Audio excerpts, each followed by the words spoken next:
This is the video for task 11. And if you've learned to play a musical instrument before, this is going to seem really straightforward to you, because the stuff within task 11 is the stuff that you are likely to have learned right at the beginning. We're going to talk about how to read notes on the treble clef. Now, if you've never played an instrument before, that might mean nothing to you. So it's just absolutely make sure that you have everything you need before we get to task 12, which, as you'll see, you really need to know this. Okay, so this is how to read the notes on the treble clef. So we look at the treble clef notes chart. You can see that I've drawn a treble clef, it's indicated at the top there, and then I've drawn a note in a space and a note on a line, and it's really important to recognise which of those is which.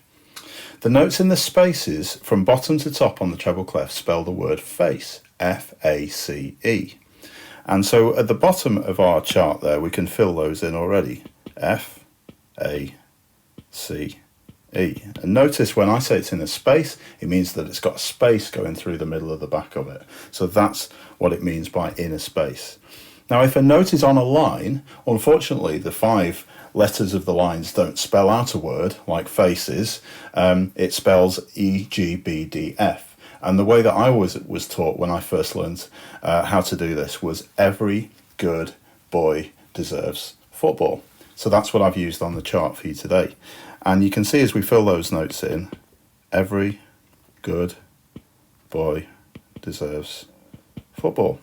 And you can see that not only have we managed to work out that middle range of notes, but also they're in alphabetical order, which makes this perfect and makes it easier to understand. And in fact, as we move up by step or down by step, you'll always get the pattern line, space, line, space, line, space, or space, line, space, line, space, line.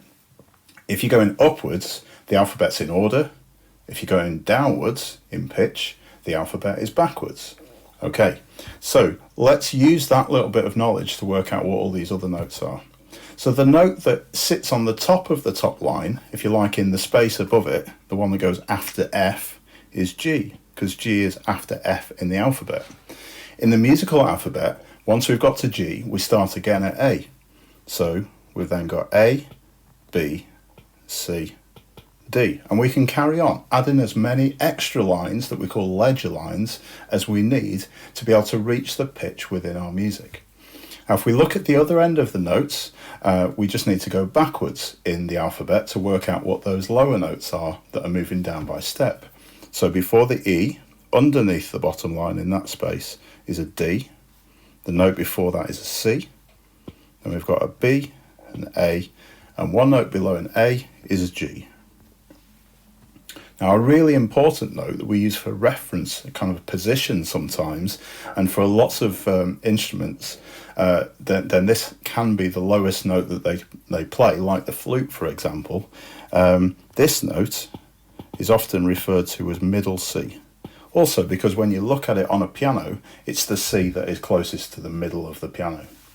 If you're working on GarageBand or Logic or Cubase or another DAW, then middle C will appear on your piano roll editor as C3. Just to represent that it's the third C, or actually the fourth C along, because we also have C0 right at the lowest end of the piano. This C is then C4, and the next C up is C5, just so that you've got a kind of an indication of how high the C is. Because the great thing about music is you don't have many different notes or many different letters to think about, because they're repeated in a pattern as pitch goes higher within what we call an octave. Okay, so that's how you work out the notes on the treble clef. And all you need to do to complete this task is fill in the detail as I filled in at the bottom of the chart and upload to Shobi.